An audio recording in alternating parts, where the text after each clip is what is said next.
Clase. A ver. Bueno, en la última clase que tuvimos, habíamos visto ¿no? La parte del conflicto entre Perú, ¿no?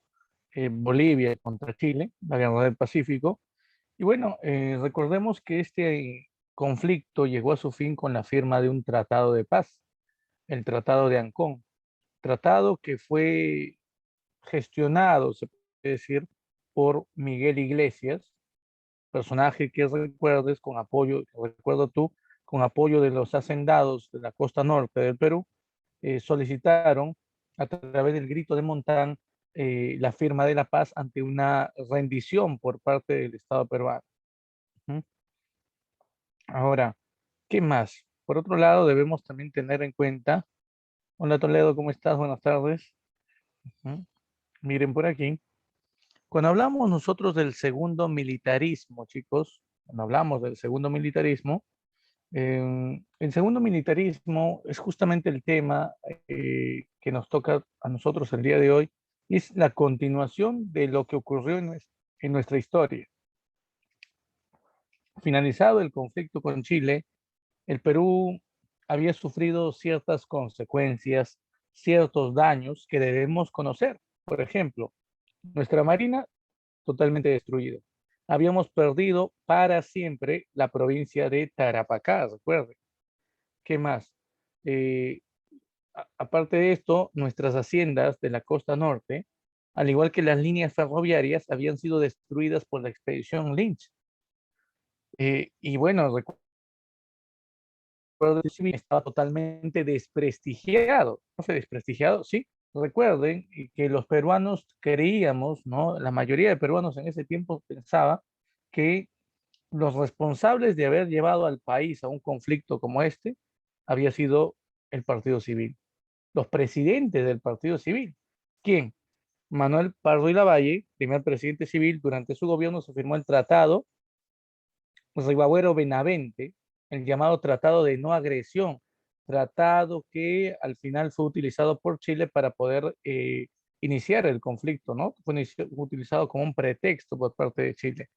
Y el presidente Mariano Ignacio Prado, quien durante su gobierno inicia el conflicto y al final se termina marchando a Europa a comprar armas, ¿recuerda? Entonces, ante esa situación, los militares van a ser nuevamente los que gobiernen en nuestro país. A este periodo por eso se le llama segundo militarismo. Ahora, Basadre hace una comparación entre este militarismo y el primer militarismo. ¿Se acuerdan después de qué evento se había desarrollado el primer militarismo en nuestro país, chicos? A ver, el segundo militarismo después de la guerra contra Chile. El primer militarismo, ¿cuándo? ¿Después de qué hecho? ¿Después de qué evento? A ver, a ver, a ver.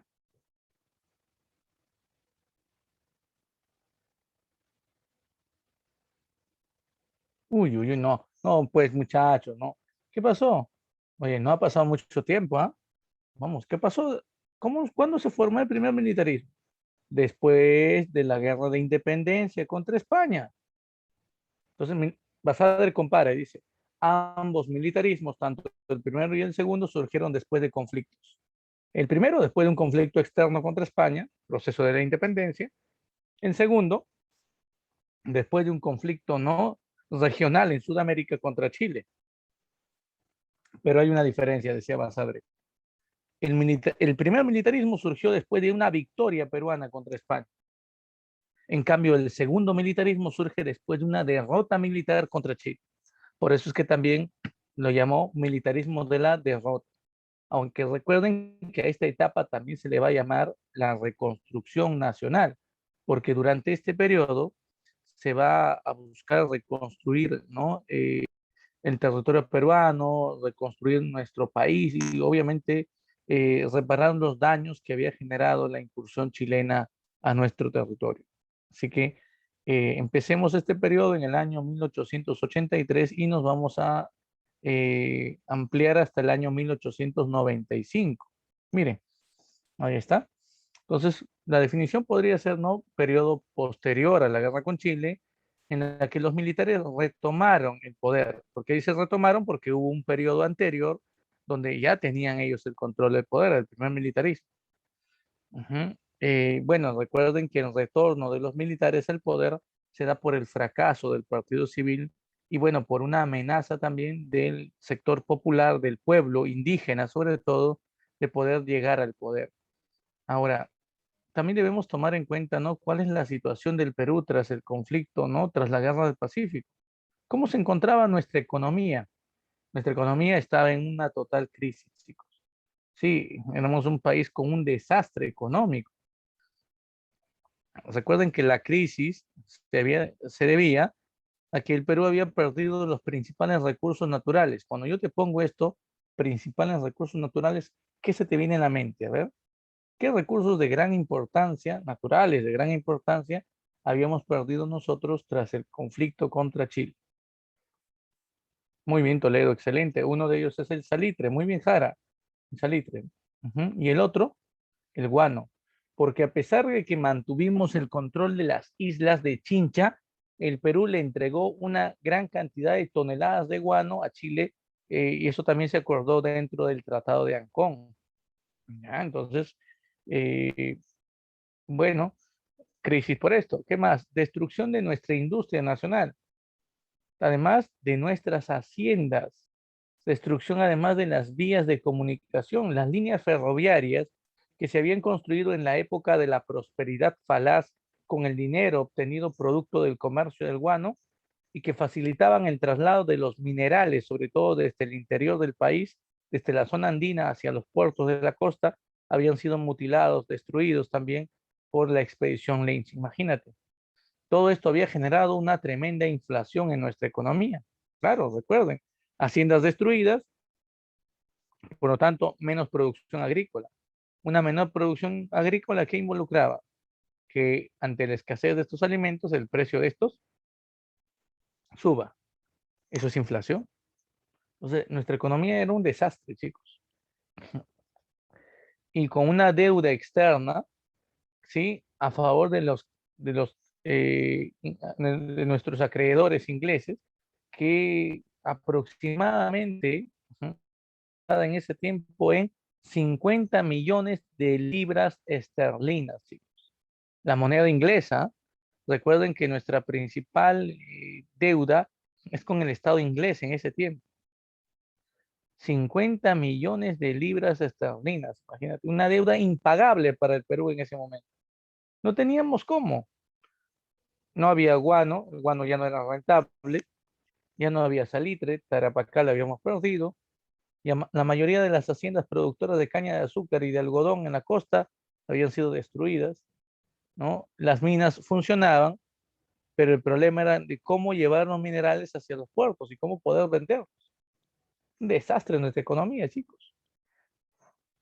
Durante el contexto de la Guerra del Pacífico también, muchas inversiones extranjeras se convirtieron en capitales golondrinos. Profe, no entiendo. Es decir, muchas empresas extranjeras que se encontraban en nuestro país, durante el conflicto con Chile decidieron abandonar el país, marcharse a otro territorio. ¿Te das cuenta? Entonces, económicamente no estábamos bien, definitivamente. Y bueno, vamos a ver si en el aspecto, por ejemplo, ¿no? Si en el aspecto del crédito internacional estábamos bien. Tampoco, pues chicos. Obviamente que a un país le dan crédito siempre en cuando ese país pueda tener reservas o puede tener un progreso económico apto, ¿no? Que garantice que van a devolver los préstamos y además pagar los intereses correspondientes.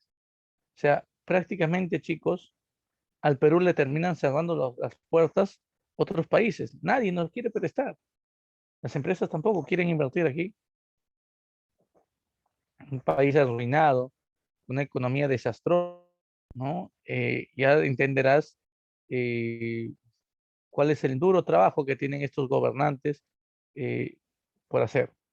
Bueno, en el aspecto incluso social, en el aspecto social, nuestro país no había cambiado mucho. ¿Qué significa? La guerra con Chile, ¿no? Al igual que toda crisis, lo único que hace es hacer que sea más notorio los problemas que tiene un país, ¿no? Y eso lo hemos visto, por ejemplo, en los últimos 2 años. La pandemia lo único que ha buscado es, ¿no? Lo mal que nos encontrábamos, lo mal organizados, lo mal preparados, ¿no? Para afrontar una crisis de este tipo. En ese tiempo también, la Guerra del Pacífico dio a notar, ¿no? Muchos problemas, entre ellos que todavía había discriminación, que todavía había explotación. ¿A quiénes? Pero si la libertad ya se ha dado, el esclavo ya no existe, profe. Castilla eliminó la esclavitud, sí, eliminó la esclavitud, pero también eliminó la contribución indígena, claro, pero la marginación, ¿no? La desigualdad social y económica todavía se mantenía, pues chicos. Y recuerden que en este aspecto, ¿m? Las protestas sociales, sobre todo del sector indígena campesino, va a ser mucho más notoria. Los indígenas van a empezar a pedir al gobierno la entrega de tierras, van a exigir esto, van a exigir algo que nosotros conocemos con el nombre de reforma agraria, no te vayas a olvidar. Y bueno, por otro lado, también tenemos en el aspecto político, ya sabemos que el Partido Civil fracasó en su proyecto de dirigir nuestra política y ante esa crisis del Partido Civil, ante este desprestigio, sobre todo de los representantes del Partido Civil, es que los militares retoman el control del país. Pero la pregunta es, ¿qué militares? Aquellos que habían sobrevivido al conflicto, aquellos que habían ganado cada vez más prestigio, porque los militares eran los que entregaban todo, ¿no? Contra el enemigo. Sangre, sudor, lágrimas, ese esfuerzo de los militares para afrontar al enemigo chileno, ¿no? Les ayudó a ganar bastante también representatividad y prestigio en ese tiempo. Tanto es que a ellos se les confió en ese momento el control del Estado. Bueno, entonces vamos a analizar ya los gobiernos. Bueno, vamos a empezar el segundo militarismo con el gobierno del presidente Miguel Iglesias. Iglesias gobernó de 1883 a 1885. Aquí tenemos justamente una imagen acerca de Iglesias, ¿no? Para que lo identifiques, siempre es bueno. Este es un retrato de Iglesias. La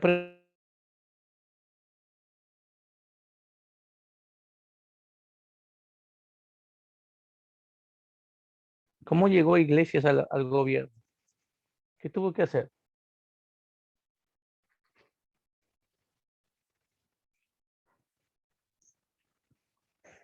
¿Salió elegido por voto popular? ¿Ustedes creen eso? No. Iglesias no fue elegido por el voto popular. Iglesias fue reconocido como presidente por los hacendados peruanos e impuesto en el gobierno por el ejército chileno. Así es.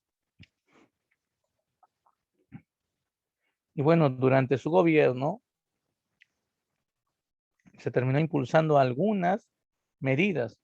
Se da inicio a la reconstrucción nacional con la reapertura de la Universidad San Marcos.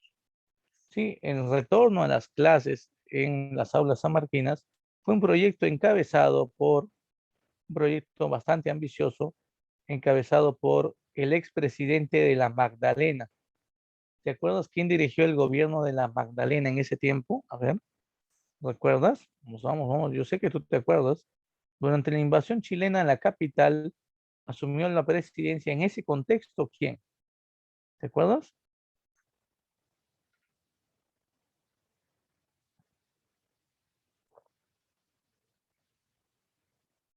Nada, chicos. En ese contexto, asumió la presidencia Francisco García Calderón. Ese personaje, el expresidente de la Magdalena, se encargó de dirigir la reapertura a las aulas, ¿no? De San Marcos. Él reconstruyó parte de la Universidad de San Marcos y dirigió también, ¿no? Su reapertura. En ese tiempo también se logra reaperturar las clases en el Colegio Guadalupe. Colegio Guadalupe, sí, en el Colegio Guadalupe. Y esa fue obra de otro personaje importante, Pedro Labarte. Pedro Labarte fue el encargado de dirigir la reconstrucción del Colegio Guadalupe. Hoy en día hay un colegio con su nombre, ¿no? Pedro Labarte, La Victoria. Y bueno, por otro lado también, en ese tiempo se da la reconstrucción de la Biblioteca Nacional, tarea que le corresponde, o bueno, le correspondió a este personaje. Tú lo conoces, un gran escritor, autor del propio género, ¿verdad? Llamado Las Tradiciones Peruanas. Claro, ¿de quién estamos hablando? Estamos hablando de Ricardo Palma. Pues no, claro, Toledo, muy bien. Ricardo Palma, a quien lo conocemos como el bibliotecario mendigo. No te vayas a olvidar, así se le conoce a Palma, el bibliotecario mendigo. Su tarea fue notable. Él viajó a diversos países del mundo solicitando donación de libros para, obviamente, retomar nuestra biblioteca. Además, exigió, ¿no?, al gobierno chileno que se le regresen, ¿no?, una cierta cantidad de textos. Todo ese trabajo, algo que tuvo Ricardo Palma, hay que reconocerlo. También recuerden que él luchó contra los chilenos en la batalla de San Juan, antes de que los chilenos llegasen al distrito donde él vivía, ¿no? Ahora, por otro lado, también recordemos que en esos años había una epidemia que asolaba nuestro territorio. ¿Qué? Sí, una epidemia que asolaba nuestro territorio en ese tiempo. ¿De qué está hablando, profe? Estoy hablando, chicos, de la fiebre de la oroya. ¿Sí? El mal de la verruga, también llamado. Y este personaje, ujú, Daniel Alcides Carrión, juega un papel muy importante en ese tiempo. ¿Qué es lo que hizo Daniel Alcides Carrión en esos años? ¿Ah? ¿Se acuerdan? ¿Cuál fue el gran sacrificio que hizo este joven estudiante de medicina? A ver, a ver, a ver. No, ¿no te acuerdas? ¿No sabes? Muy bien, Jara, claro. Él se inyecta, ¿no?, el mal de la verruga en su organismo. Ujú. Y comienza a estudiar los síntomas, la evolución de la enfermedad. Trata también de encontrar una cura, prueba varios medicamentos, ¿no? Al final no se encuentra la cura, pero los estudios que él realizó desde la evolución de la enfermedad en su propio organismo contribuyen notablemente al desarrollo de la ciencia médica. Es por esto, y muere al final él, y por eso es que se le recuerda, ¿no? Se recuerda su sacrificio. A él se le conoce como el mártir de la medicina peruana. Ahí está, no se vayan a olvidar de esto. El mártir de la medicina peruana, ahí está, Daniel Alcides Carrión. Y por otro lado también tenemos la llamada rebelión de Atusparia. Profe, rebelión de Atusparia, sí. Pedro Pablo Atusparia, Pedro Pablo Atusparia, así se le llama, al alcalde de la comunidad de Huaraz, en Ancas. Este personaje, ujú, va a encabezar una gran rebelión dirigiendo a toda su comunidad. La rebelión indígena de Pedro Tusparia va a tener como causa principal el excesivo cobro de la contribución personal. Este impuesto inhumano, eh, los indígenas no van a querer pagar. Esta contribución personal no era otra cosa que la continuación de lo que antes se le conocía como el tributo indígena.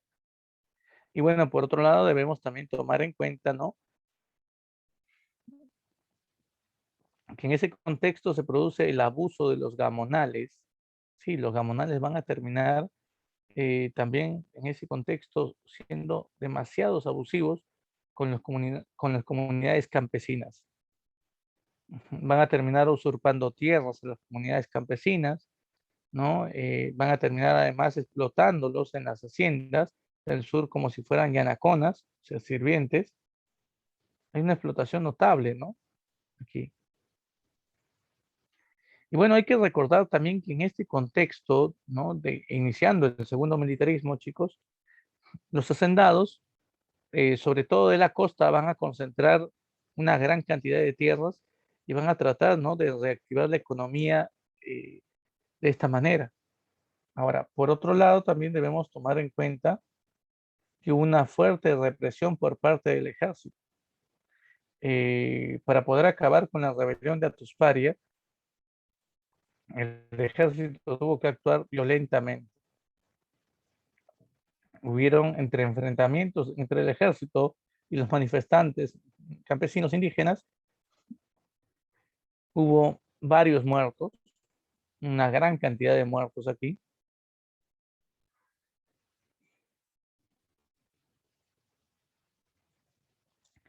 El alcalde o el prefecto de Huaraz, Atusparia, fue capturado y llevado a Lima, prisión. Así es como termina toda esta rebelión. Bueno, es también importante que recordar que durante el gobierno de Iglesias, chicos, se están fundando algunas organizaciones políticas. Sí, van apareciendo nuevos partidos políticos, como por ejemplo, aparece en ese tiempo el Partido Liberal de Manuel González Prada, aparece el Partido Constitucional,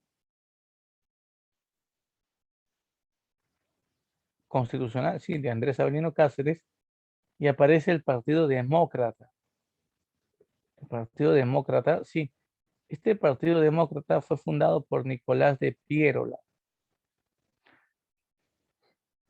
Entonces, mientras se va dando el segundo militarismo, van surgiendo nuevos partidos políticos.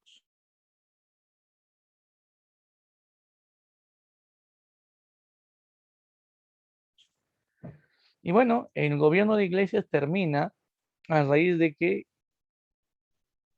se da por inicio a una guerra civil. Sí, se va a iniciar una nueva guerra civil aquí, chicos.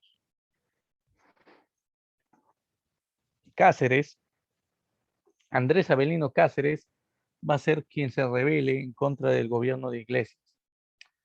Cáceres termina sublevándose contra Iglesias,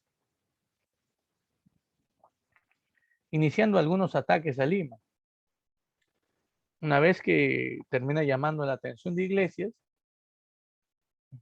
Cáceres se dirige al interior del país y hace que Iglesias y sus hombres terminen persiguiéndolo.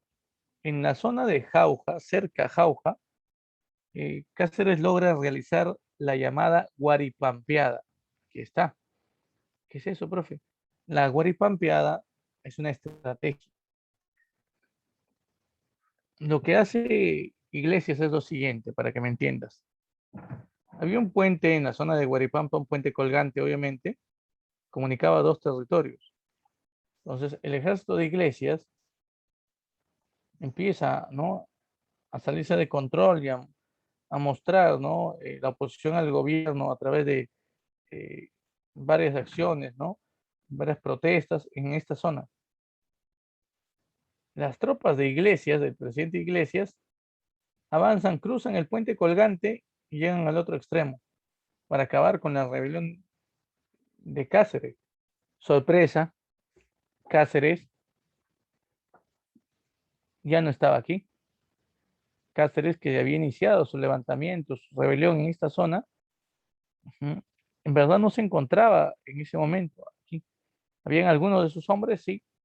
Cáceres se había escondido del otro lado y se acerca al puente colgante y con sus hombres destruye el puente colgante, corta el puente colgante, para evitar así que Iglesias, que está ahora al otro lado, pueda llegar a tiempo a Lima y defender su gobierno. Y así, a través de esta acción, obviamente, ¿no?, de engaño de parte de Cáceres, realizado en esta zona llamada Guaripampa, en Junín, Cáceres llega a dar un golpe de Estado y bueno, reconocido como como presidente por parte del Congreso, dando así inicio a un nuevo periodo de gobierno. Y obviamente ese lugar, Guaripampa, ¿no?, dio origen a un término, guaripampear. ¿Qué significa eso? Es decir, burlarte, engañar, Eso se llama guaripampear. Bueno, sigamos avanzando. Ahora, una vez que Cáceres da el golpe de Estado, el Congreso lo reconoce como presidente, pero Cáceres quiere ser electo. Así que Cáceres deja el poder en el doctor Antonio Arenas, encargado de convocar a elecciones presidenciales en ese tiempo.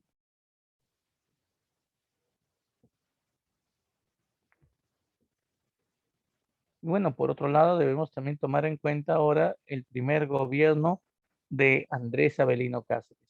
Gobierno que dura de 1885 a 1890, chicos. Ese es el tiempo en que dura este gobierno, de 1885 a 1890. ¿Y lo tenemos? Esta es la imagen de Cáceres. ¿Mm? Y podemos notar nosotros lo siguiente aquí. Cáceres logra el triunfo en las elecciones de 1886, obviamente tomando el mando político, representando al partido que él había fundado, al Partido Constitucional, pero hay un partido político que va a apoyar a Cáceres a llegar al poder. Es el Partido Civil. ¿Mm? Esta alianza algo extraña, va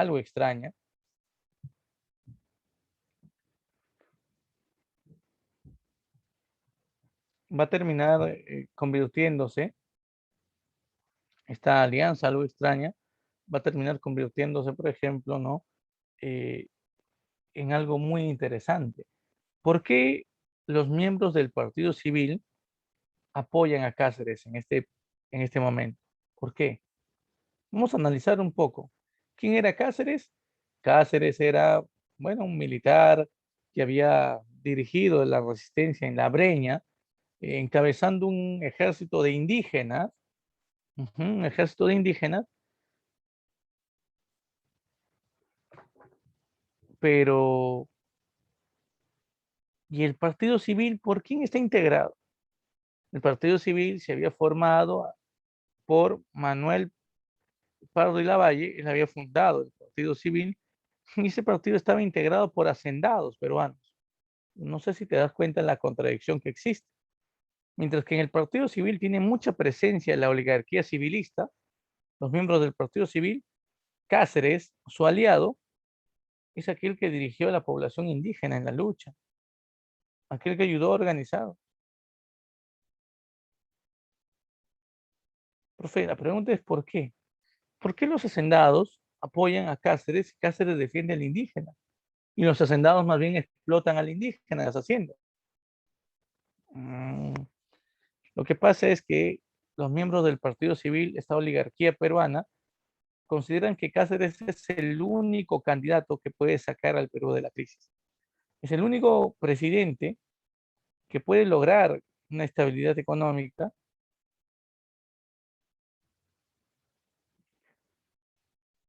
pero bueno, vamos a ir viendo qué es lo que ocurre durante el gobierno de Cáceres.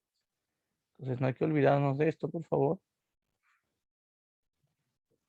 Y bueno, por otro lado, también debemos señalar que una de las primeras acciones que tuvo que tomar Cáceres fue tratar de reducir la crisis climática. Eh, el problema de la crisis climática en el sur va a generar un gran perjuicio a las comunidades campesinas y a los gamonales en ese momento. Los gamonales de la Sierra Sur, chicos, se van a ver afectados por el problema de las heladas y los friajes durante los primeros años de caza. Obviamente, esto va a generar también perjuicio, ¿no? En la actividad ganadera, ¿no? Ahí estamos mal. Eso hace que la crisis económica que ya, por cierto, existe después de la Guerra del Pacífico, se termina incrementando más. Entonces, una de las medidas que toma Cáceres es, por ejemplo, cambiar el billete. Cambiar el billete fiscal que existía, que era el patrón monetario de ese tiempo, y reemplazarlo por el uso de una moneda. En este caso, la moneda que se va a crear es el llamado sol de plata. El sol de plata, sí, el sol de plata. ¿Qué más? Además de esto, Cáceres termina reformulando, ¿no? El cobro de impuestos. ¿Sabe? Cáceres dice, no es muy importante que un gobierno termine estableciendo el cobro de impuestos. Por eso que comenzó a ser más rígido en el cobro de impuestos. Por ejemplo, aplicó impuestos al alcohol, al papel sellado, ¿no? Al papel timbrado. Incluso aplicó impuestos al tabaco, al consumo del tabaco, incluso el estanco del opio. ¿El estanco del opio? Sí. Todas estas medidas que Cáceres va a terminar tomando lo hace con una finalidad, que el Estado obtenga mayor número de ingresos para así poder sacar al país de la crisis. Ese es el objetivo que tiene el gobierno de Cáceres. Pero a pesar de que realiza todo esto, la crisis económica se mantiene. Entonces Cáceres ve que la única solución para que la economía se recupere es negociando el contrato Grace. Y de repente esta es la medida o la acción más importante de todo el primer gobierno de Cáceres. El contrato Grace que se firma el 25 de octubre de 1889. El objetivo, ujú, el objetivo era negociar una manera de cómo pagar la deuda externa, aquella deuda externa eh, que se había contraído antes del conflicto con Chile. Estamos hablando de la deuda contraída en el año 69, 1869, 1870 y 1872, durante el gobierno de Balta. No sé si te acuerdas que Balta solicitaba préstamos, préstamos, préstamos, ¿no? A la llamada Casa Dreyfus, a la casa francesa que tenía el control monopólico del guano, y eso había generado al final que la deuda externa se termine disparando.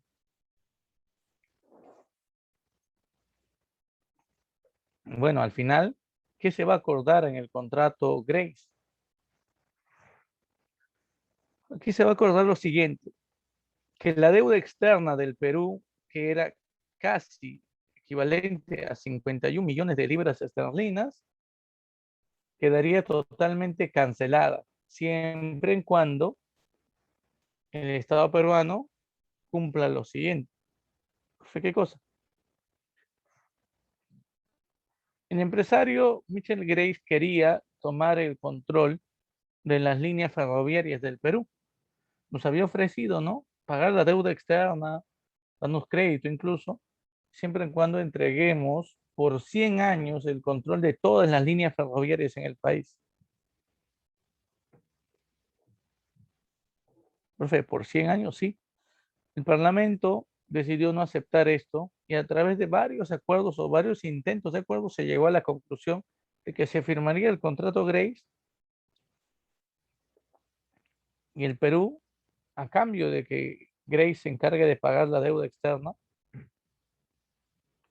el Perú tenía que entregar las líneas ferroviarias por 66 años a una empresa inglesa que se va creando en ese contexto llamada la Peruvian Corporation, una empresa que se iba a encargar justamente de eh, ampliar, reparar y mantener las líneas ferroviarias. 66 años. Bueno, por otro lado, debemos también tomar en cuenta, ¿no? Que es importante en ese tiempo entender que los ingleses solicitaron también que el Perú le termine entregando a ellos 3 millones de toneladas de guano. ¿Sí? Sí, 3 millones de toneladas de guano. El guano ya no valía lo mismo, pero todavía tenía una cierta importancia.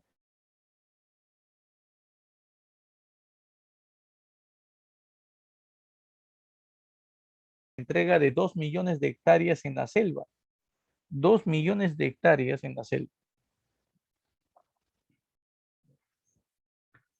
Por si eso fuera poco, también el Perú le entrega a Grace eh, la libre navegación en el lago Titicaca y el control de los vapores, de todos los barcos a vapor en ese lago, en esa parte del lago que le corresponde al Perú. Así es. Entonces, ahí está, la libre navegación y la propiedad de vapores peruanos en el lago Titicaca. Profe, ¿y todo eso entregábamos a cambio de qué? A cambio de que Grace se comprometía a cancelar la deuda externa del Perú, que era equivalente a 51 millones de libras esterlinas.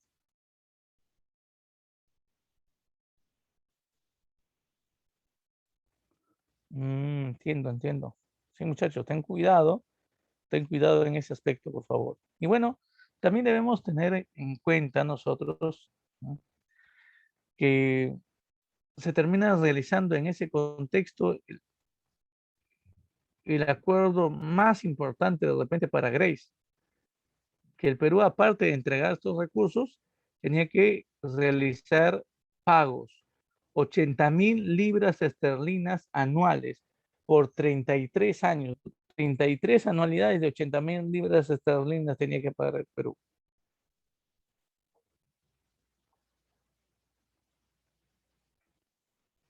Profe, una pregunta.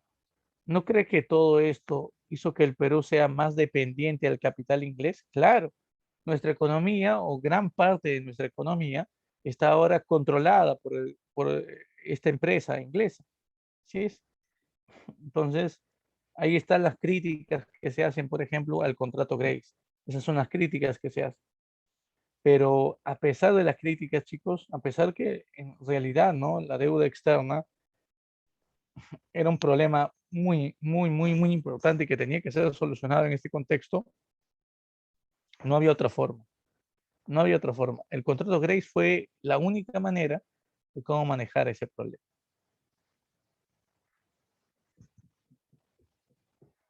Y bueno, por otro lado, debemos también tener en cuenta de que los resultados no son bastante favorables. No sé por qué.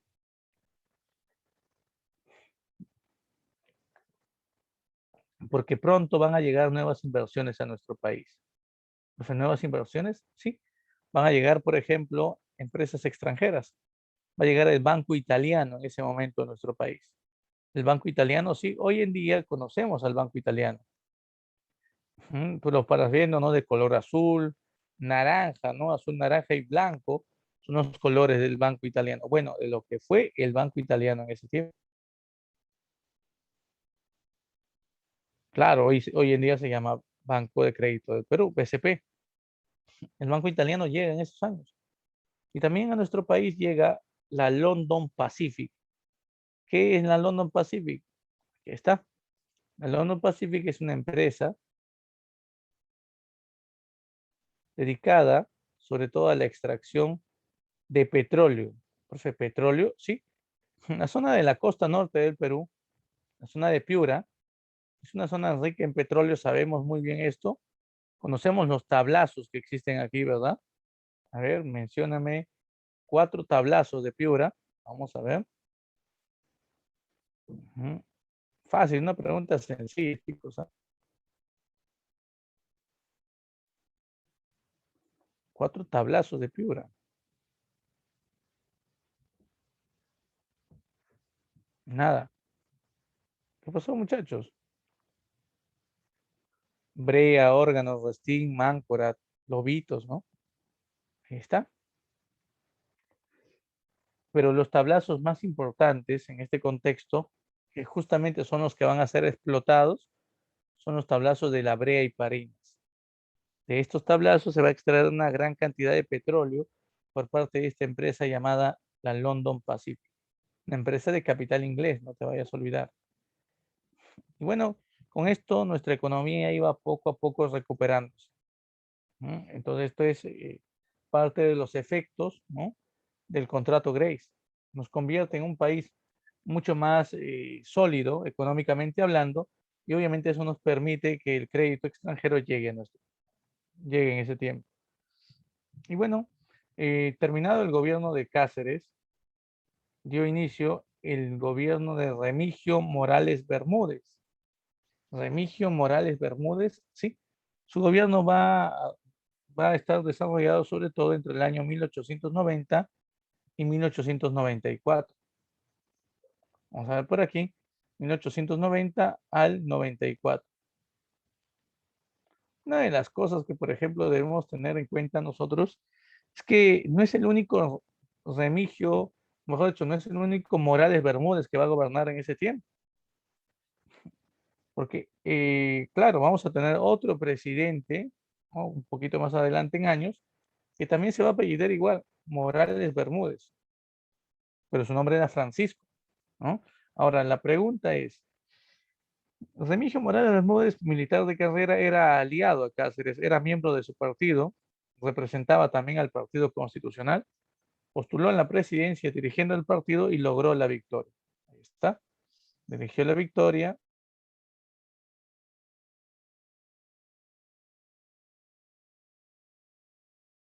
La ley de municipalidades del año 1892 estableció la elección popular de los alcaldes. Profe, una pregunta, ¿cómo es esto? Bueno, se había anulado por varios años la elección popular de los alcaldes. Y bueno, para este tiempo se va a retomar esto.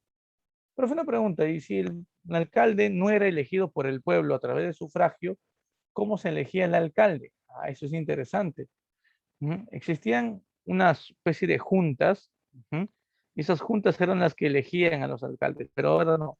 Ahora se va a retomar nuevamente a la elección de los alcaldes. Y bueno, por otro lado, debemos también señalar que se dio una ley, la ley de elecciones generales en ese tiempo. A través de esta nueva ley de elecciones generales, se prohíbe por primera vez, ¿no?, el voto a los analfabetos. Profe, el voto, el derecho al voto a los analfabetos, sí. Es algo que de repente ya se había eliminado, recuerden, se había eliminado como un criterio, pero aquí se está retomando nuevamente. Digo retomando porque en un inicio de la República los analfabetos no estaban prohibidos de votar. ¿Mm? Y bueno, por otro lado, debemos también señalar que para el año 1893 ya se había vencido el plazo de los 10 años después de terminado el conflicto con Chile. Profe, ¿10 años? Sí. ¿Qué tenía que ocurrir después de 10 años, chicos? ¿Recuerdas? ¿Qué se había estipulado en el Tratado de Ancón? A ver, ¿qué iba a ocurrir después de 10 años?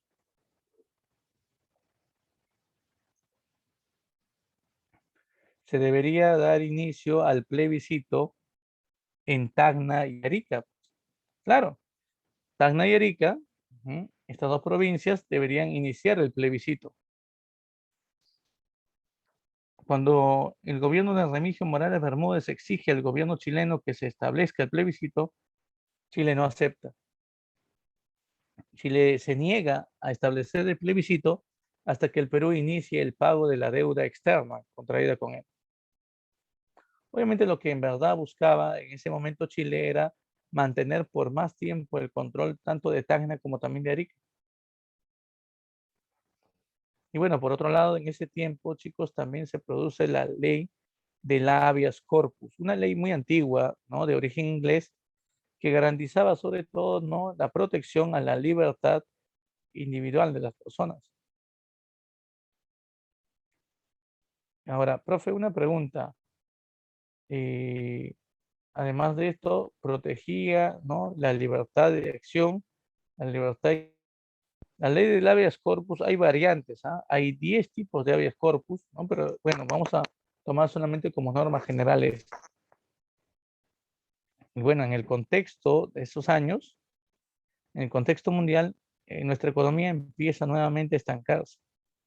¿Y esto por qué? Porque a nivel mundial el precio de la plata se había reducido. Esto va a generar una profunda crisis económica. Ujú. Y obviamente afecta a nuestro país, golpea duramente la economía peruana. Y la pregunta es ¿por qué? ¿Por qué la crisis mundial de la plata nos afecta? A ver, chicos, ¿por qué? Es sencillo de darnos cuenta, ¿no? La moneda de ese tiempo, recuerden, era el sol de plata. ¿Sí? ¿Sí? Por lo tanto, al devaluarse la plata en el mundo, también nuestra moneda empieza a devaluarse fuertemente. Eso golpea nuestro país económicamente y por eso es que es necesario, lo primero que iba a hacer el siguiente gobierno de turno es establecer un cambio monetario. Bueno, incluso eso era parte del plan de Remigio Morales Bermúdez.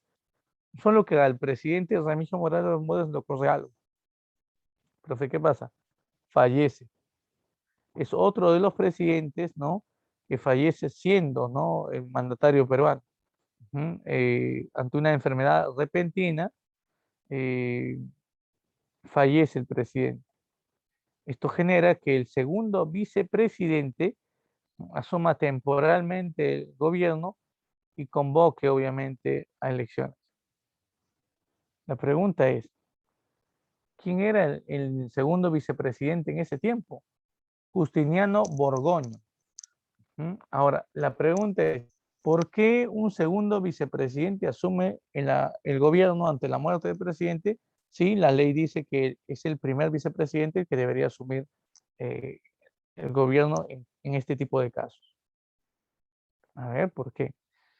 Porque Pedro del Solar, que era el primer vicepresidente, se había alejado mucho del Partido Constitucional. Por lo tanto, eso había generado, ¿no?, muchas discrepancias entre Pedro del Solar y el Partido Constitucional. Es por esas circunstancias que él no llegó a ser presidente ni siquiera de transición, ¿ah? Por eso que lo conocían como el presidente que nunca fue, ¿no? Porque debería haber sido presidente, pero no logró esto, ¿no? Al final, amistad con el propio Partido Constitucional y el partido lo había vacado. Al final, él no asumió el cargo. ¿Mm? Profe, una pregunta. ¿Qué pasó después de esto? Él convoca elecciones. En esas elecciones, el Partido Constitucional nuevamente obtiene, ¿sí? Estamos hablando de quién, de Andrés Avelino Cáceres. Cáceres es quien obtiene la victoria en estas nuevas elecciones presidenciales. El gobierno de Cáceres va a desarrollarse entre el año 1894 y 1895. Miren, profe, tan solo un año, ¿qué va a pasar? ¿Cáceres muere? No. Lo que pasa es que Cáceres va a sufrir un golpe de Estado.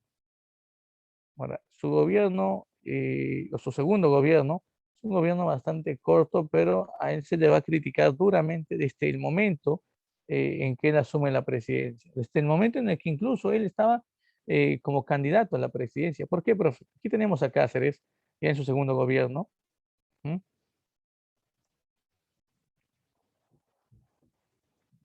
Profe, ¿qué pasó? Cáceres se presentó como único candidato en la campaña electoral. Eso para muchos era una especie de fraude. Eso debería ser tomado como fraude. Cáceres no podía llegar a la presidencia simplemente como único candidato, ¿no? Había mucha crítica al Partido Constitucional, sobre todo por lo que había ocurrido. O sea, a la muerte de Remigio Morales Bermúdez, Pedro del Solar debería asumir el gobierno. Pero como el Partido Constitucional, que era el oficialismo de ese tiempo, había nombrado a Justiniano Borgoño, sí, siendo segundo vicepresidente, el encargado de dirigir la transición. Entonces todo el mundo comenzaba a ver al Partido Constitucional como si hubiera detrás de todo esto una especie, ¿no?, de complot político.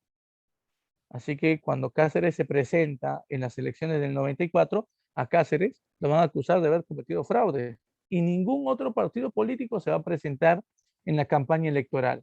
Cáceres no va a hacer caso a las críticas y va a seguir, ¿no?, siendo candidato y va a lograr la victoria en esas elecciones. Esto va a generar aún más, por ejemplo, eh, va a generar aún más el resentimiento contra Cáceres. Van a haber varios grupos políticos y grupos sociales que se van a oponer a su mandato, ¿no? Al poco tiempo de Cáceres a su presidencia, se inicia esto, se inicia una guerra civil. El año 1895, el año 1895, ¿no? En los primeros días, ¿no?, del mes de julio, ya las cosas estaban muy tensas. El Partido Civil se había unido al Partido Demócrata de Nicolás de Piérola. Esta alianza entre el Partido Civil y el Partido Demócrata había generado, ¿no?, la principal oposición al gobierno de Cáceres.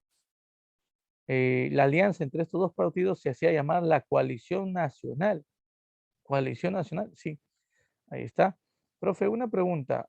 eh, no entiendo. Si el Partido Civil apoyó a Cáceres en su primer gobierno, ¿por qué ahora en el segundo gobierno este partido está apoyando más bien al Partido Demócrata contra Cáceres?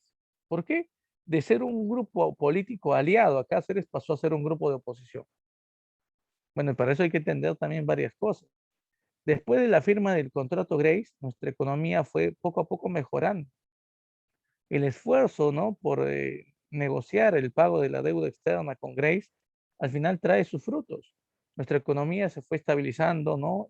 Y fue incluso iniciando una etapa de crecimiento. Entonces el Partido Civil veía a Cáceres como el hombre que había solucionado el problema de la crisis económica y que también había logrado contener los movimientos sociales. Profe, ¿por qué? Porque durante el primer gobierno de Cáceres, nuevamente el pueblo de Huaraz inicia una rebelión. Esa rebelión estuvo dirigida por Pedro Cochachín o Uchu Pedro.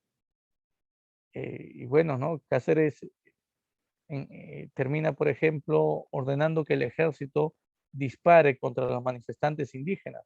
Murieron varios centenares de indígenas en esa represión. Eh, Pedro Cochachín fue capturado, uh-huh, luego fue liberado y luego Cáceres termina soltando a Tusparia, el que había dirigido la rebelión en tiempos de Iglesias, el que estaba preso en Lima, y logra pactar con él un acuerdo. Tusparia, vas a regresar a Ancash, vas a regresar a dirigir la comunidad, pero vas a tratar de convencer al indígena de que no siga con las protestas. Al final, a Tusparia llega a la comunidad de Ancash y la misma comunidad lo acusan de traición y se desata nuevamente una rebelión. Esa rebelión también fue sofocada brutalmente por Cáceres. Por eso de Cáceres no solamente era rechazado por el Partido Civil, sino también por su principal grupo de apoyo. El principal grupo de apoyo de Cáceres desde tiempo de la Guerra del Pacífico ha sido el sector indígena. Pero ahora los indígenas más bien se van a unir a la coalición nacional. Por eso te pongo por aquí que tuvo el respaldo de los montoneros. O sea, hay que tener cuidado. El Partido Civil ya no apoya a Cáceres en esta segunda etapa porque a Cáceres ya lo han utilizado para poder lograr la estabilidad económica. Ya tienen estabilidad económica, ahora quieren un gobierno, ¿no? Mucho más suave, un gobierno que sea fácil de manipular. Entonces, ese es el motivo por el que el Partido Civil termina uniéndose al Partido Demócrata principalmente, chicos. Ahora, ¿quién dirigía todo este grupo llamado la Coalición Nacional? Pues nada más y nada menos que el expresidente Nicolás de Piero. Profe, ¿por qué expresidente? ¿Cuándo gobernó? Durante la Guerra del Pacífico, recuerden, Mariano Ignacio Prado se va a comprar armas, Luis Lapuerta, siendo primer vicepresidente, se queda en el gobierno, pero al quinto día, Nicolás de Piérola lo destituye como presidente. Ahí está, entonces esa fue la primera vez que Piérola llega a ser presidente. Vamos a ver ahora cómo llega su segunda vez. Al final, ¿cómo termina el gobierno de Cáceres? ¿Mm? Eh, la guerra civil que se había iniciado entre pierolistas y caceristas, como también se le conoce, se puede ver en este grabado. En este grabado se observa cómo Iglesias y sus fuerzas de apoyo, ingresan a Lima para acabar con Cáceres. 3 largos días de enfrentamientos en la Plaza Mayor generó más de 1 millar de heridos y más de 500 muertos en toda esa escena. Era una carnicería, chicos. Cuando el monseñor José Machi sale en la Catedral de Lima, ¿no? Después de todos estos 3 días de lucha, ve cientos de cadáveres en Lima, ¿no? Entonces, él habla con Piero, le dice, Piero, cálmate, si quieres que Cáceres se retire, pues yo voy a convencer a Cáceres. Y es así como el monseñor le grita a Cáceres, ¿no? Cáceres, Cáceres, vete, que aquí ni las piedras te quieren, porque en verdad Cáceres ya no lo quería el Partido Civil, Ya no obviamente nunca lo habían querido los miembros los miembros del Partido Civil, solamente lo habían utilizado, recuerden. Tampoco lo quieren los montoneros indígenas, no tienen el apoyo de nadie. Así que Cáceres alista sus maletas y se va a Europa. Salió del país. Y así termina, ¿no?, su segundo gobierno. La pregunta es, al terminar el segundo gobierno de Cáceres, ¿quién asume la presidencia? Se forma una junta de gobierno que fue presidida por Manuel Candamo. Este personaje decidió convocar a elecciones presidenciales, ¿no? Y con el llamado a las elecciones presidenciales termina este gobierno de Cáceres. Así es. Entonces, hay que tomar en cuenta esto. Muy bien, y bueno, ahí tenemos un cuadrito, ¿no?, donde puedes darle una lectura de repente de un minuto rápido para que veas, ¿no?, cómo se desarrolló estos enfrentamientos en, en estos últimos días del segundo gobierno de Castro, ¿no? Ahí está, dando una lectura rápida, a ver, ujú, para que veas cuál es el escenario. Esto es obviamente tomado de un diario de la época.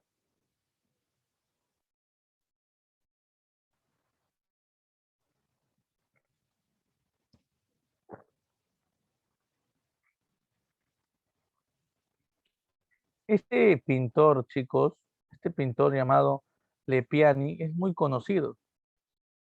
En ese tiempo se va a volver de cuenta conocido, no solamente por este cuadro. Él es el que pinta, por ejemplo, la proclamación de la independencia, la captura de Atahualpa, el que pinta el sacrificio de Alfonso Ugarte. Ustedes han visto de repente estos cuadros, que son muy conocidos y que circulan en internet, y también lo hemos tenido aquí en la clase. Lepiani es el encargado de hacer esto, ¿no?, todas estas obras. Muy bien. Ahora nos tocaría hablar del segundo gobierno de Nicolás de Piérola. Este segundo gobierno, ojo, no forma parte del segundo militarismo. Vamos a tomar esa idea. Es un periodo de repente, ¿no? Un periodo independiente. Pero fue una pregunta, ¿y por qué? A ver, lo que pasa es que a Piérola siempre había un debate. Hay algunos historiadores que consideran a Piérola como parte del segundo militarismo, pero hay algunos historiadores que consideran a Piérola como parte de la República Aristocrática. Ahora, ¿por qué no puede estar dentro del segundo militarismo? Porque Piérola no fue militar de carrera, fue civil, por eso no puede estar ahí. A pesar que tuvo un gobierno de mano dura y todo lo demás, no puede estar dentro del segundo militarismo justamente por eso. Ahora, tampoco puede estar en la época de la República Aristocrática, este gobierno, porque Piero en ningún momento fue parte, ¿no?, de ese grupo cercano. Entonces, pero podemos decir que es un gobierno de transición entre el segundo militarismo y la república aristocrática. Espero que entendamos esto, ¿sí? Por favor, espero que entiendas esto. Es un gobierno de transición. Y bueno, vamos a ver por aquí. El gobierno de Piérola se caracteriza por lo siguiente. Primero que nada, recuerden que él representa los intereses de un partido. ¿Cuál es su partido político? Él fundó un partido político, el Partido Demócrata. Y en esta oportunidad él llega al poder destituyendo a Cáceres, uniendo fuerzas con el partido civil. Ahora, en gobierno, como ya les había dicho, el gobierno de Piérola representó una transición, ¿m? Una transición para que la oligarquía civilista vuelva a gobernar. Y bueno, por otro lado, debemos también señalar que el Parlamento de ese tiempo, el Congreso, era un Congreso bicameral. Es decir, habían dos grupos de trabajadores ahí. Por un lado tenemos a los senadores y por otro lado tenemos a los diputados. Los senadores y diputados, ¿sí? ¿Cuál es la diferencia entre un senador y un diputado? El senador es aquel que termina elaborando leyes, y el diputado es aquel que termina aprobando las leyes. Por lo tanto, quienes tenían mayor peso político en ese tiempo eran los diputados. Claro, imagínate nada más un senador creando 10 leyes para que al final el diputado pueda decir, no, ¿sabes qué? Eh, ninguna de estas leyes va a ser aprobada o promulgada. Puede pasar esto, ¿no? Pero lo interesante es cómo se encontraba agrupado este parlamento. ¿no? En un parlamento donde el Partido Civil tenía bastante peso político, pero también el Partido Demócrata. Y bueno, si hablamos de hechos del gobierno de Piérola, bueno, hay una gran cantidad de hechos. Podemos incluso mencionar primero que debido al contexto,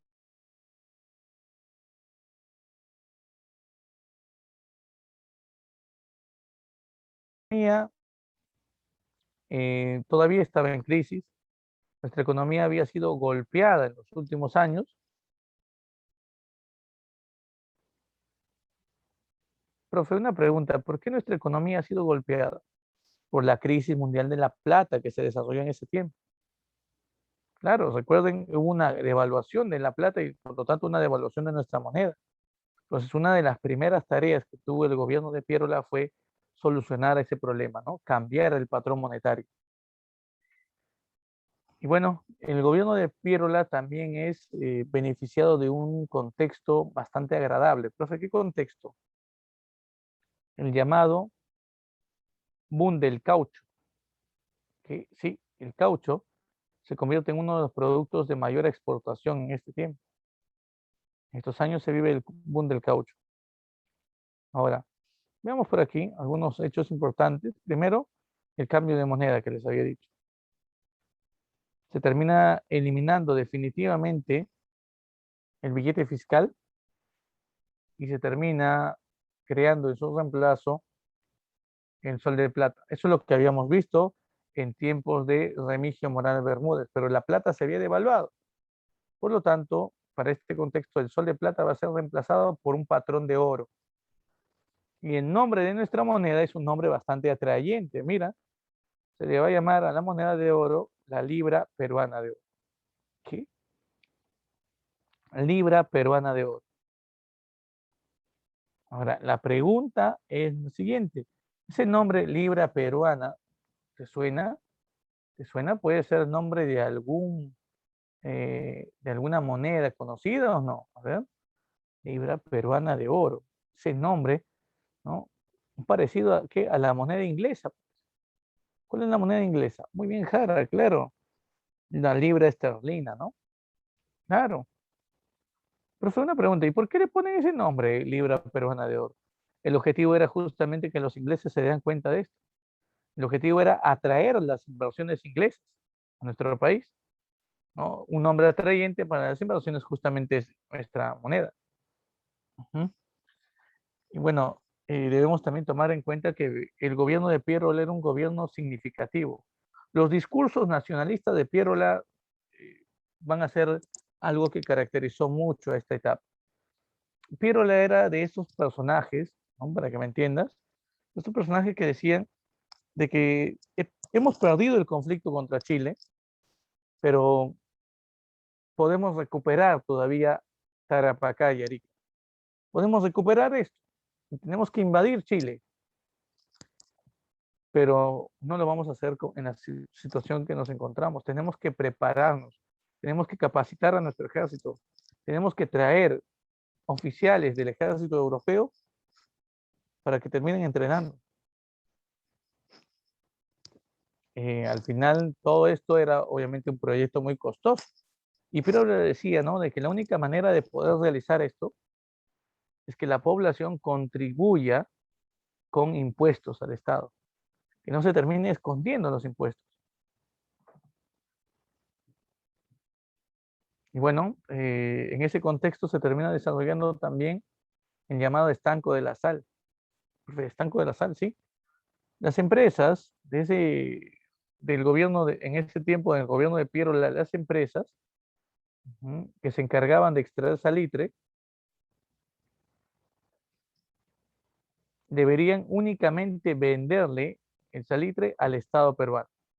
O sea, ellas podían dedicarse a la extracción, ¿no? Del salitre, de la sal, por ejemplo, también, eh, pero tenían que vender todo lo extraído al Estado peruano.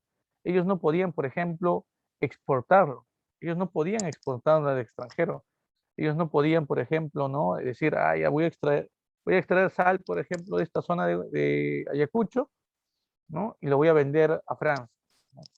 El Estado con el estanco prohibía la venta de productos peruanos al extranjero. O sea, se bloqueaban las exportaciones.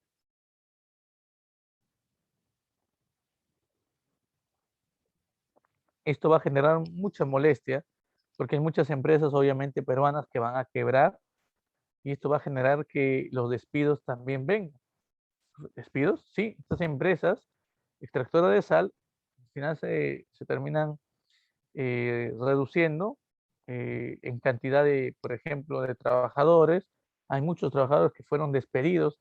Hay gente sin trabajo que empieza a renegar contra el gobierno de Piérola y van reuniéndose en diversas zonas, por ejemplo, eh, de Ayacucho, y terminan organizando así desde Huanta y desde la provincia de La Mar, sobre todo, un gran movimiento obrero.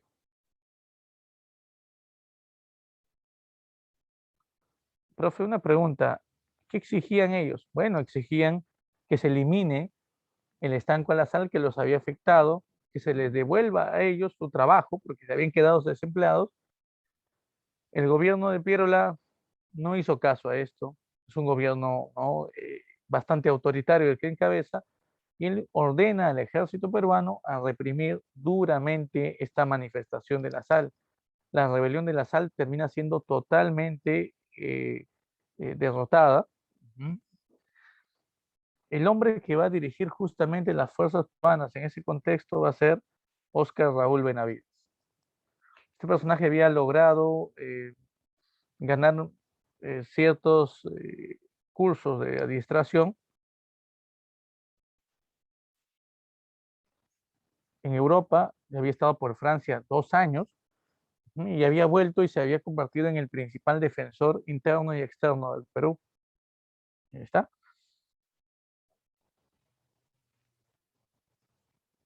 Él es el encargado, por ejemplo, de acabar con la rebelión de la sal, ¿no? Bueno, en ese tiempo nuestra economía iba cada vez mejorando y eso se reflejaba obviamente en la cantidad de empresas, la cantidad de bancos que iban apareciendo en nuestro país. Por ejemplo, en ese tiempo se fundó el Banco Popular, ujú, el Banco también de Perú y Londres, que fue, por cierto, el más importante durante las primeras décadas del siglo XX. Este banco daba incluso créditos a haciendas, a industrias, ¿no? Era un banco muy llamativo por eso, ¿no? Y bueno, cuando hablamos de la reforma fiscal, recuerden que a Piérola le interesa bastante que se termine cobrando los impuestos a todos los peruanos, que los peruanos terminen pagando sus impuestos.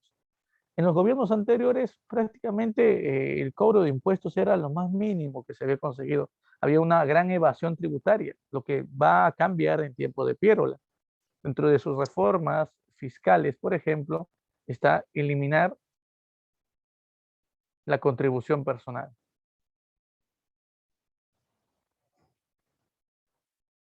Profe, ¿y lo hace? Sí, se termina eliminando la contribución personal bajo la justificación de que se debería eliminar todo impuesto que asemeje a un impuesto de la época colonial. ¿Está? Y bueno, por otro lado, también en este contexto se termina fundando la Sociedad Anónima Recaudadora de Impuestos o la Sociedad Anónima de Recaudaciones Tributarias. Sociedad Anónima Recaudadora de Impuestos, sí. Chicos, una institución que debería cumplir la tarea que hoy tiene SUNAT. Hoy SUNAT se encarga de las funciones de esta institución. Este es el antecedente más remoto a SUNAT.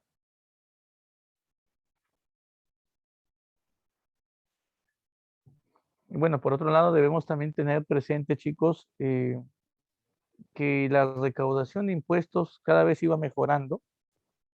La presión que esta institución también realizaba entre el pueblo, con el pueblo peruano, va a generar que vayan cambiando.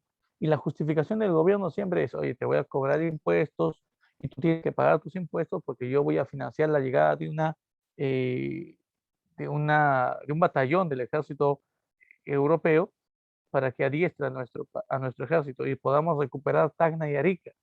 Ese era el discurso de Piérola. Podemos recuperar Tacna y Arica, lo vamos a hacer, ese era su discurso.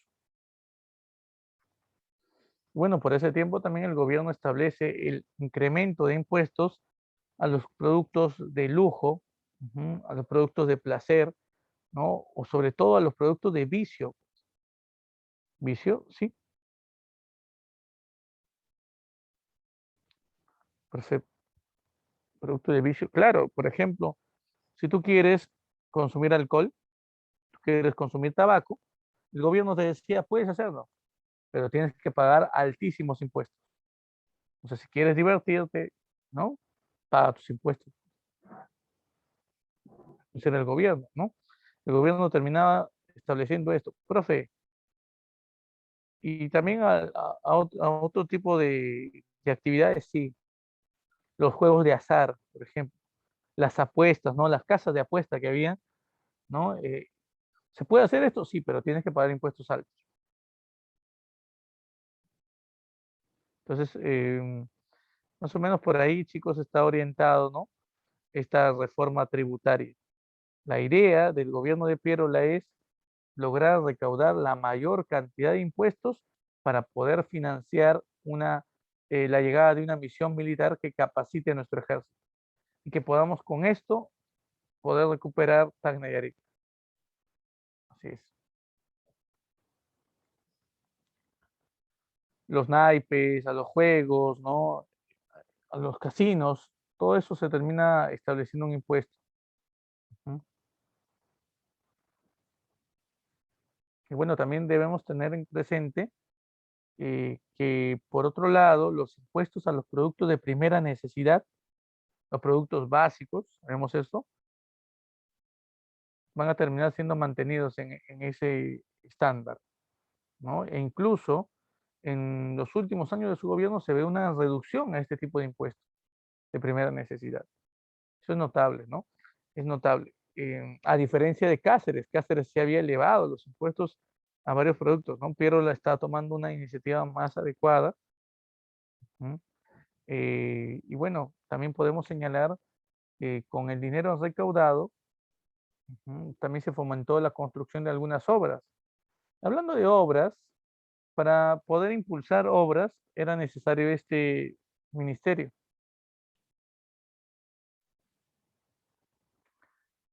Sí, se termina creando el Ministerio de Fomento. La tarea del Ministerio de Fomento era financiar y fomentar la construcción de obras públicas. Así es. Entonces es importante tomar en cuenta esto. También aparecen nuevas empresas en ese contexto en el Perú. Aparece, por ejemplo, empresas conocidas, ¿ah? Sodafil, ¿no? Donofrio, eh, Bacos y Johnston. Bacos y Johnston, sí, es la que ahora maneja la marca de Guaraná, ¿no? Yo sé que tú has consumido, ¿no? Esto, ¿no? Guaraná, Bacus y Johnson, profe, pero también maneja la cerveza. Sí, también la cerveza, claro.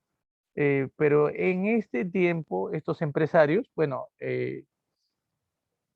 a ver, vamos con Bacus primero. Bacus se dedicaba a la venta de hielo. ¿Hielo? Sí, vendían hielo. Luego bueno, la empresa se terminó fusionando con Johnston. Bueno, terminan impulsando la venta, ¿no? De cervezas, luego de gaseosas, ¿no? Etcétera. Una empresa textil en ese tiempo también es la empresa textil Victoria o la Victoria, que se termina estableciendo en ese tiempo. Es una de las mayores empresas textiles durante los primeros años del siglo XX también. Y va a ser protagonista de grandes marchas, incluso de un paro nacional que se va a organizar en los inicios del siglo XX. Eso lo vamos a ver ya más adelante. Y bueno, también destaca para ese tiempo la empresa Donofrio. Donofrio era un italiano que había llegado a nuestro país y bueno, ¿no? Había tenido mucha suerte. Él había establecido, por ejemplo, la venta, ¿no? de marcianos, la venta de chupetes y la venta de helados, lo cual le salió de maravillas. ¿Mm? Y fue contratando personal diverso hasta poner un gran emporio, ¿no? En la fabricación de helados. Bueno, de repente se escuchó de la empresa Bata, ¿no? También. Y bueno, no hay que olvidar que en tiempos del gobierno de Pierola se desata también una fiebre por el control de este recurso. ¿Qué recurso es, chicos? Miren la imagen. Dime qué recurso es.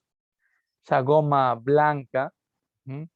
Que está en el árbol, que sirve para la fabricación de neumáticos, de automóviles. ¿Cómo se llama esto? El caucho. Claro, es el caucho, llamado también el oro blanco en algún momento. Los ingleses eran los principales abastecedores de caucho. ¿M? Eh, y Loreto, el departamento de Loreto, va a ser el principal productor de caucho en ese tiempo. No somos el único país que produce caucho, por cierto. Profe, ¿por qué dice esto? Porque también produce caucho, para ese contexto, por ejemplo, Colombia, Brasil, también son productores de caucho. O sea, Perú no es el único, no se vayan a olvidar, el Perú no es el único en ese contexto. Pero hablemos a nivel nacional, hay un personaje, que justamente está su nombre, Fermín Fiscarral. Él es el mayor empresario de caucho en ese tiempo. Aquí lo tenemos en esta imagen. Llamado también el rey del caucho. Aquí está, la propaganda. Junto a Julio César Arana, ahí lo tenemos a Julio César Arana, se convirtieron en los mayores empresarios de caucho en el Perú. Y como te dije, Loreto obtuvo una gran cantidad de ingresos económicos. Incluso hubo un movimiento separatista de Loreto, encabezado en ese tiempo por un tal Madueño. Tratan de separar a Loreto creando un país, ¿no? El país de Loreto, imagínense. Loreto tenía territorio, tenía grandes ingresos producto de la venta del guano. eh, y trata, ¿no? De justamente en ese contexto, estos empresarios forman un gran emporio, sobre todo Fermín Fiscarral, y explotan a miles de campesinos, obviamente, o miles de nativos, sobre todo amazónicos. Son los llamados chunchos los que son explotados aquí. Y bueno, mientras ocurre esto, recuerden que al mismo tiempo en Chile, el gobierno chileno había impulsado la política de chilenización de Tacna y Arica. Profe, ¿de qué manera? Buscando hostilizar a la población peruana que reside ahí. Profe, una pregunta. ¿Cómo es esto de la chilenización? Por ejemplo, se sabe que tanto en Tacna como en Arica hay una gran cantidad de peruanos residiendo. ¿Saben lo que hacía el gobierno chileno en ese tiempo? Decía, se prohíbe la celebración de cualquier fiesta patria peruana. Se celebra la fiesta de la independencia de Chile, pero no del Perú. Prohibía eso. Igual, ¿no? Prohibía, por ejemplo, estudiar historia, literatura peruana, historia del Perú, ¿me entiendes? Todo eso. Un cambio duro, ¿no? Un cambio duro para los peruanos que residían en Tacna y Arica, imagínense.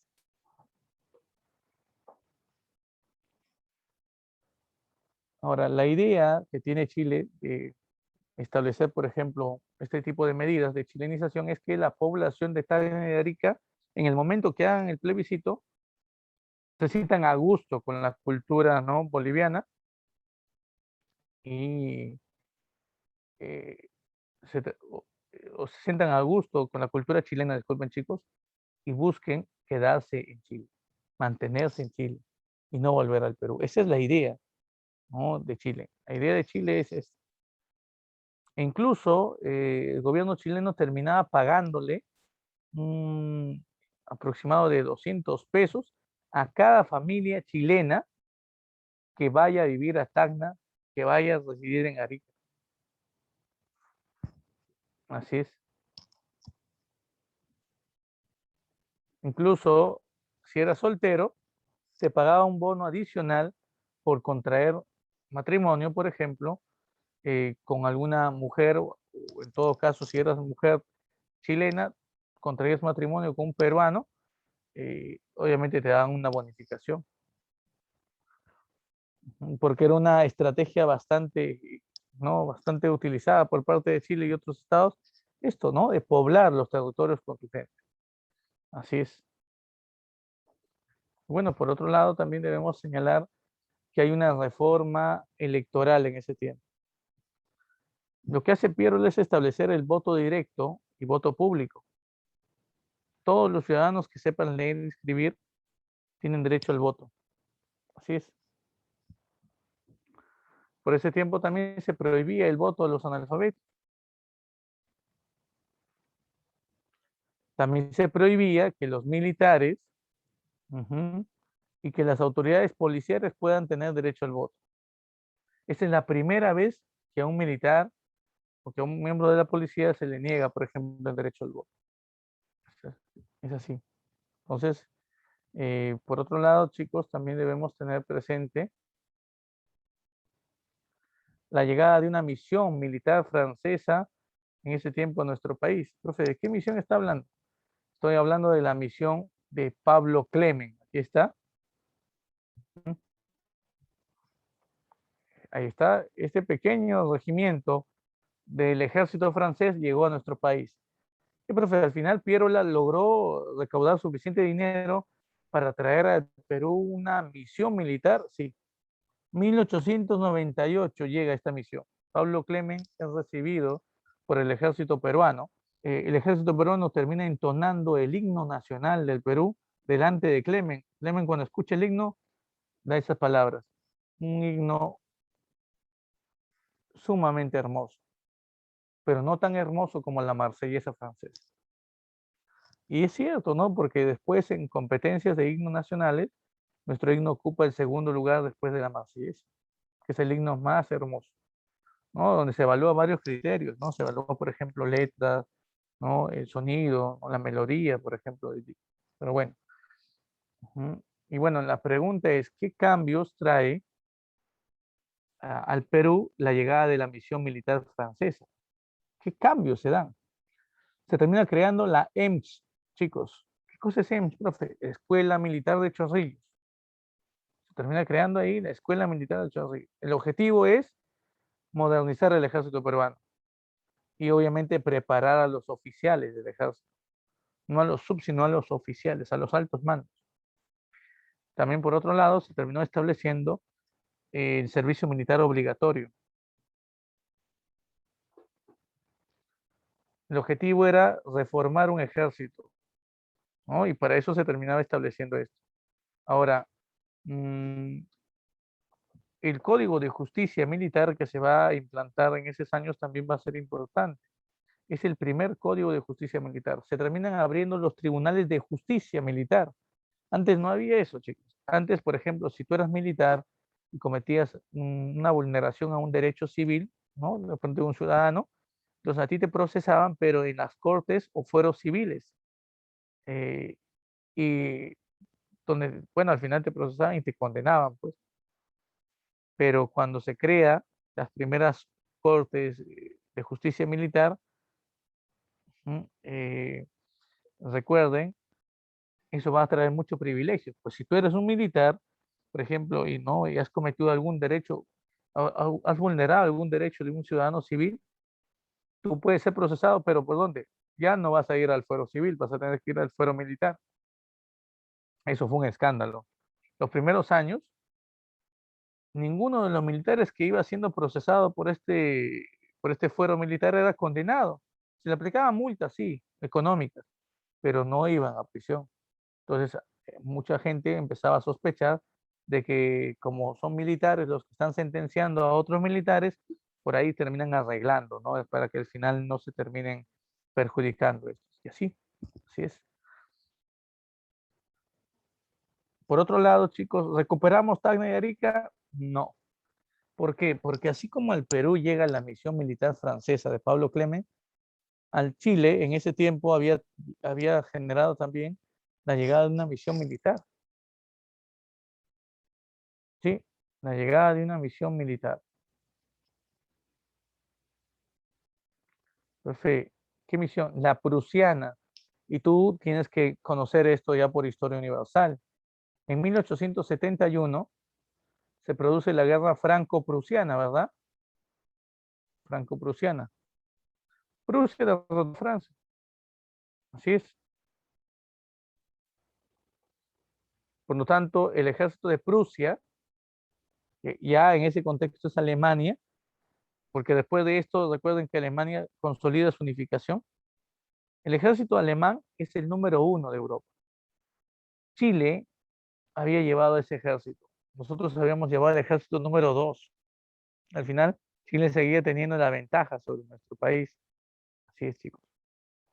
Bueno, también déjame decirles que durante estos años hay una gran cantidad de familias de mucho poder económico, son familias de hacendados, ¿ven? Y estos hacendados van poco a poco organizándose para poder llegar a la presidencia. Se organizan políticamente a través del Partido Civil. Justamente la siguiente clase hablaremos un poco más acerca de esta etapa, ¿no? ¿Mm? Bueno, ya hemos hablado de los tribunales de justicia militar y bueno, termina así la clase, chicos. Muy bien. Vamos ahora a las preguntas. A ver, vamos a ver las preguntas. Aquí está.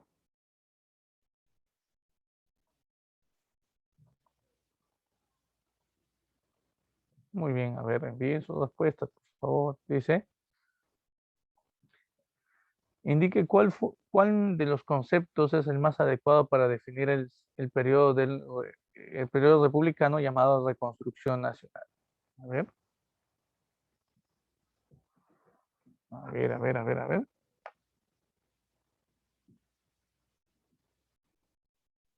Muy bien, García, excelente. No estaba difícil, muy bien. ¿Qué más? A ver, chicos, vamos, marquen.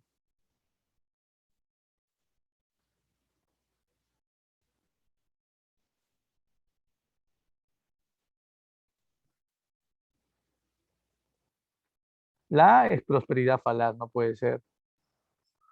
La B, periodo exportador salitrero.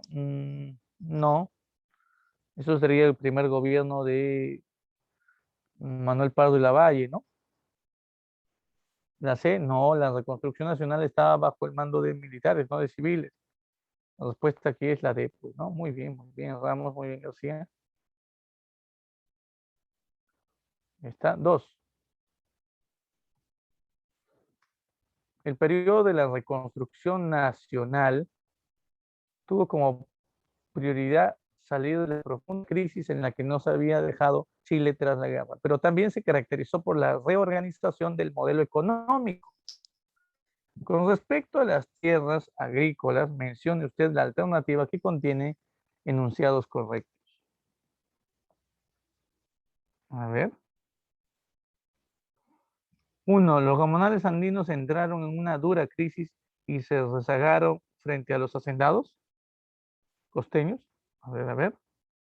Sí, te dije, ¿verdad? Había una crisis climática, ¿verdad? Y los hacendados costeros van a ganar mayor presencia que los gamonales andinos. Los gamonales andinos son como hacendados del sur, pero no todos son hacendados. Muchas veces el hacendado, o sea, yo tengo mi hacienda en la Sierra Sur, en Puno, por ejemplo, y yo no vivo en Puno, pues yo vivo en Lima. Así que dejo a alguien que administra mi hacienda. A ese que administra se llama también gamonal. Muy bien, a ver, manden sus respuestas. Dos, la producción en la selva alta por la Peruvian Corporation superó la producción costera. Mm, está bien, le dejamos, por ejemplo, a la Peruvian Corporation cantidad de selvas, hectáreas de selva, pero esa producción nunca supera la costera. La 3 sí. Los latifundios se imponen, absorben medianas y pequeñas zonas de cultivo en la costa norte, claro que sí. Sí, sobre todo zonas productoras de caña de azúcar. Y bueno, la 4 no, pues no, la 4 llega, pero mucho tiempo después. La respuesta es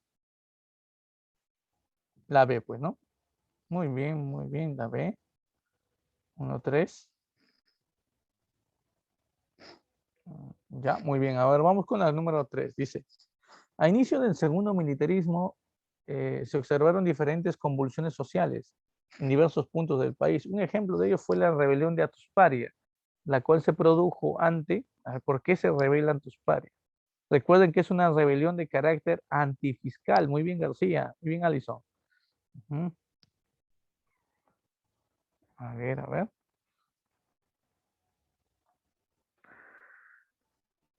¿Qué marcan los demás? Vamos, chicos, vamos. Bien su respuesta.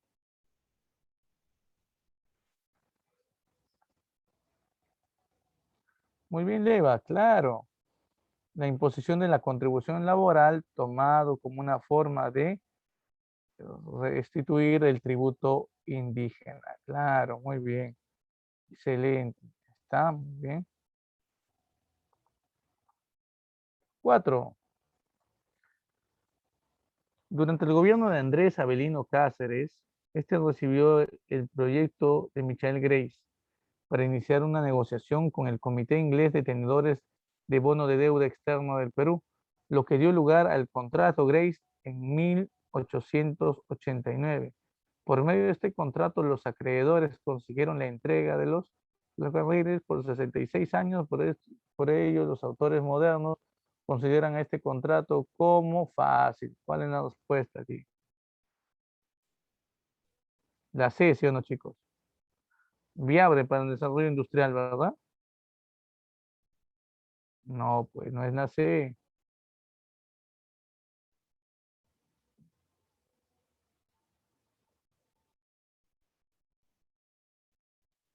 ¿Qué marcarías ahí? Acuérdate, todo lo que entregamos a cambio del pago de la deuda.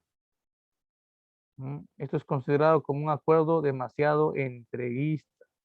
Por lo tanto, es lesivo, muy bien, Torre Blanca, excelente, lesivo o dañino para la soberanía nacional. Claro. A ver, muchachos, ¿cómo no vas a poder hacer eso? Pues no te pases, ¿no? Tan facilito, ¿no? Vamos a ver por aquí. Muy bien, vamos con la pregunta número 5.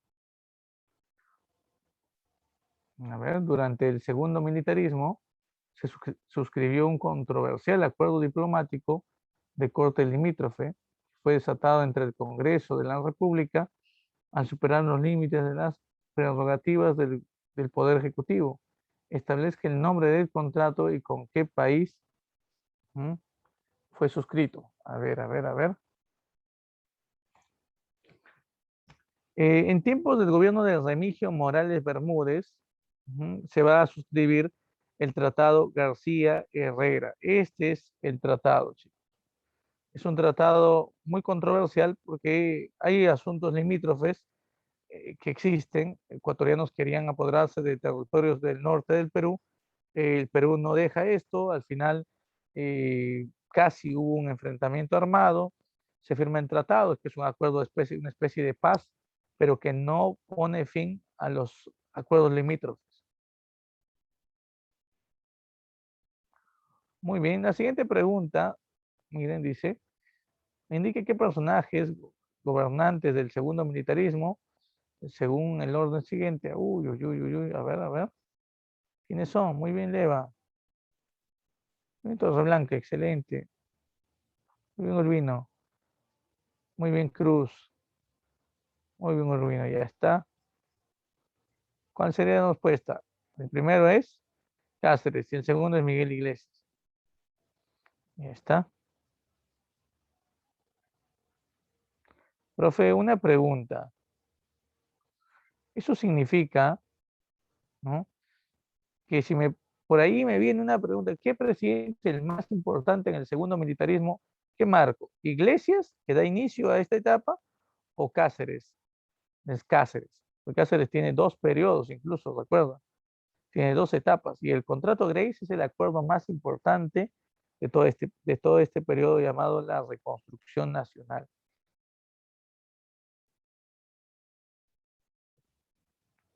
Pregunta 7. Causa por el cual se realiza el golpe de Estado contra el segundo gobierno de Andrés Avelino Cáceres. A ver.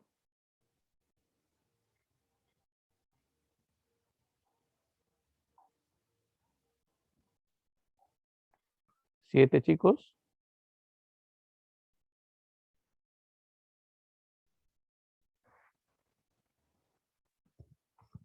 ¿Por qué lo sacan a Cáceres en el segundo gobierno? Porque el Partido Civil se une al Partido Demócrata y forman la coalición nacional. A ver, ¿por qué?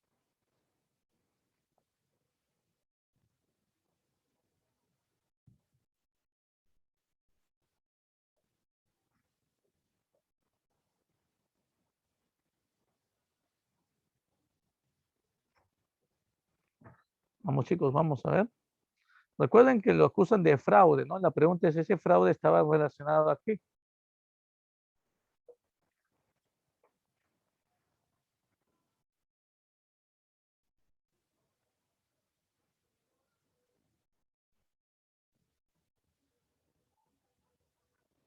A ver, a ver, a ver. A una manipulación del sistema electoral. Claro. Dejan que Cáceres se presente como único candidato y al final lo terminan reconociendo como presidente. Las personas decían, esto es fraude, ¿no? Si Cáceres gana, a pesar que no se presentan los otros partidos, en verdad se confirmaría el fraude. Y esa es la justificación. 8. A ver, dicen, Nicolás de Piérola es considerado como un personaje de tránsito para el retorno del Partido Civil al gobierno, tomando en cuenta la alianza militar y electoral que hizo con el civilismo sobre su gobierno, indique los enunciados verdaderos y falsos. A ver, piensa y haz al menos, a ver, vamos, vamos.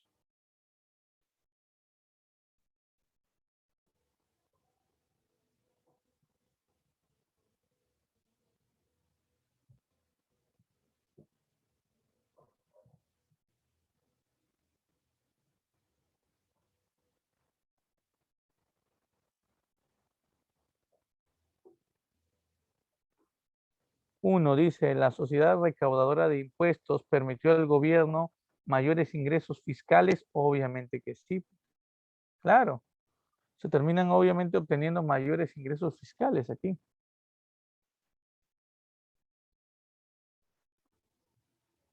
Las múltiples obras públicas permitieron la reactivación económica del país.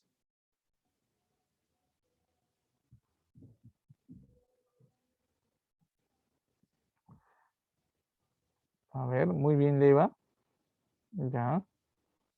Se estableció el derecho al voto igualitario y sin restricción de edad, género y educación.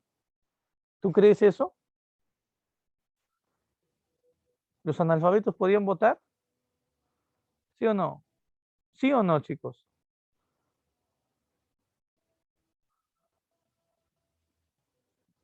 Ya, te olvidaste. No, muy bien, no podían votar. Pues muy bien, Torre Blanca. ¿Las mujeres podían votar? La mujer todavía no vota, profe. Claro, por lo tanto, eso de sin restricciones, eso es falso, pues, ¿no? Ahí está, esto es falso. Con esto ya es tu respuesta, pues mira, tienes ahí, verdadero o falso, obviamente, ¿no? Ya es tu respuesta, ¿no? La respuesta es la A, pues, claro, la segunda es verdadera, y la tercera, esto es falso. ¿Por qué? Porque no seguimos el modelo del sistema prusiano.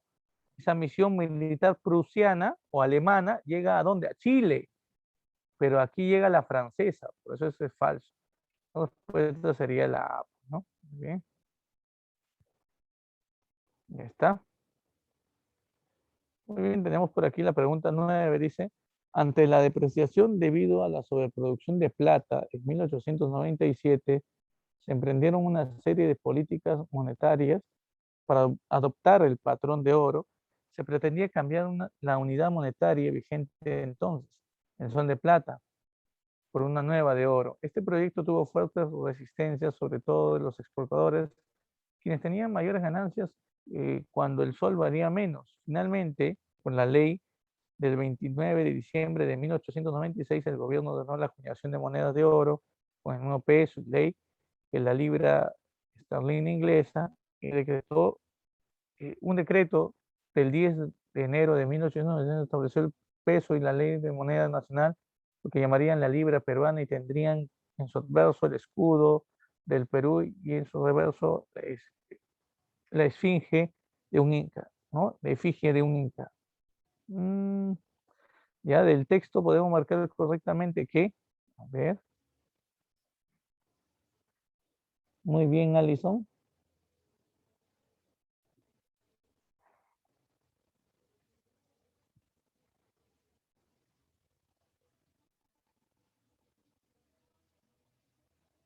Vamos muy bien, Alison. ¿Qué dicen los demás?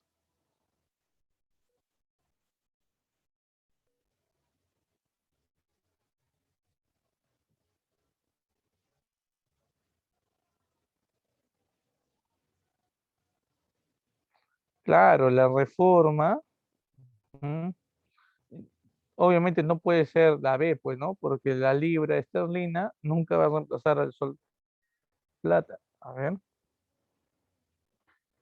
la A tampoco, porque eso es de Piérola, no es de Cáceres. El sistema bimetalista, el primer sistema bimetalista se dio en tiempos de ¿quién? De Miguel de San Román. La respuesta es esta. Muy bien, para ahí le va. Se buscó frenar el proceso inflacionario. Muy bien, excelente. Pregunta 10. Dice, en la última década del siglo XIX, la vida política tuvo como principal protagonista a Nicolás de Piérola. Este caudillo arequipeño logró derrocar a Cáceres, Andrés Avelino Cáceres, e inició un gobierno. A ver, ¿qué tipo de gobierno da inicio? ¿Mm? Un gobierno que protege a la industria nacional, un gobierno aliado al imperialismo estadounidense, un gobierno que apoyó a los agroexportadores nacionales, un gobierno que solicitó muchos empréstitos extranjeros. A ver,